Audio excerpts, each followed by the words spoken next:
అంటే ఎవరి గొప్పతనం వాళ్ళకుంటుంది. అవునవును. ఆయన వెయిట్ చేయించారని బాధ. ఆ!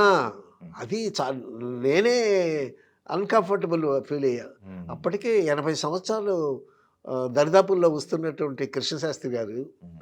ఆయన చాలా చక్కగా, హాయిగా, బ్రహ్మాండంగా బతికినటువంటి వ్యక్తి.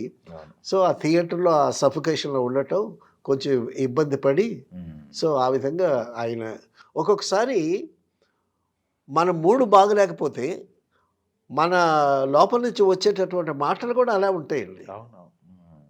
నేను చాలా హ్యాపీగా, కంఫర్టబుల్‌గా ఉన్నాననుకోండి, మీరేం చెప్పినా అవును.